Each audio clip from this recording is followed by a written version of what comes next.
এখন আমরা আপনার স্ট্যান্ড বেসিং কিভাবে ফিট করে সেটা দেখবো। ঠিক আছে, এটা একটা স্ট্যান্ড বেসিং। ঠিক আছে, খুব সুন্দর একটা স্ট্যান্ড বেসিং। দেখুন লুকটা, চারিদিকটা খুব সুন্দর। যেখানে জায়গা ছোট সেটাতে এই বেসিংটা সেট করতে খুব সুবিধা। ঠিক আছে, আমরা এখানে দেখেন আউটলেট জল দেওয়ার ইয়ে করা আছে। ঠিক আছে, ড্রেন পাইপের, আর এটা আপনার জল ঢোকার জন্য আছে। আমরা সব মালগুলো রেডি করে রেখেছি। এটা হচ্ছে আপনার বেসিং এর কল। ঠিক আছে, আর এটা হচ্ছে ম্যাজিক পাইপ, কানেকশন পাইপ, আর আপনার এটা অ্যাঙ্গুলার ভালভ, শেপ নল। আপনার সিটি লেভেল নিলাম, ওটা একটু ভিতরে আছে সেখানে, আর একটা সিটি একটু শুধু নিলাম। ঠিক আছে, এগুলো আমরা কানেকশন করে দেখবো। এখন কলটা কানেকশন করবো প্রথমত। এগুলো টেবিল টপ কল, এগুলো বলা হয়। এই কলগুলো দুই ধরনের হয় সাধারণত, একটা ওয়াল মাউন্টিং হয় আর একটা হচ্ছে আপনার টেবিল টেবিল মাউন্টিং হয়। এটা হচ্ছে টেবিল মাউন্টিং কল, টেবিল মাউন্টিং উইথ কল। বাস আমরা এটা লাগিয়ে দিলাম, এর উপরটা লাগাবো, ধরে পুশ করে দিয়ে চুনি থ্রেড দিয়ে লেগে যাবে। এটা মাউন্টিং, সেজন্য একে মাউন্টিং বলা হয়, টেবিল মাউন্টিং উইথ কল।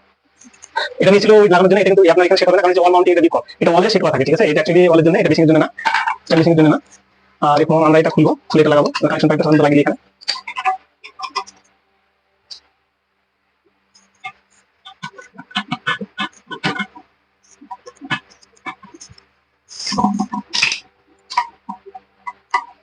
এটা লাগানো কমপ্লিট হয়ে গেল।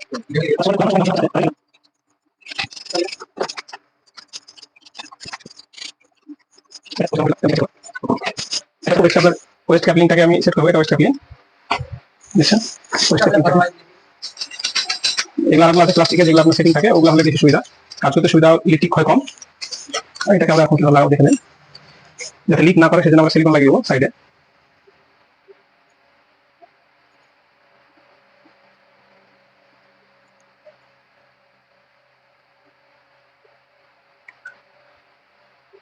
দেখতে পারলেন, আমরা একটু সিলিকন হালকা করে লাগিয়ে দিলাম, দিয়ে এটাকে আমরা এখন বসিয়ে দেবো। ব্যাস, এটা কাছে ওয়াসারটা নিচে লাগাবো, তারপরে নাটটা লাগাবো। এটা ছোট একটা ছিদ্র আছে, ছিদ্র দিয়ে আমি এটা লাগিয়ে দেবো।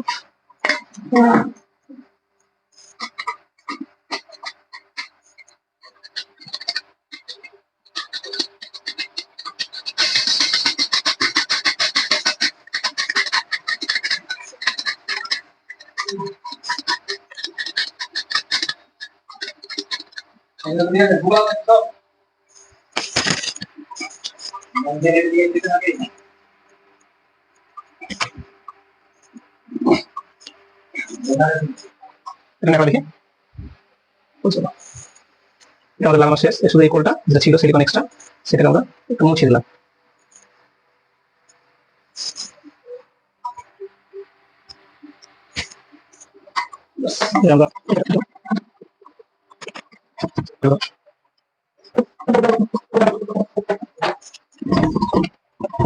আমরা কিন্তু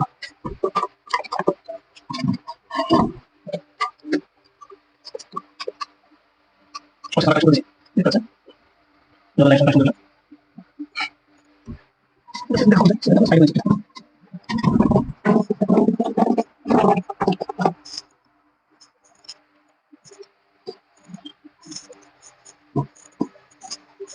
দেখো এখন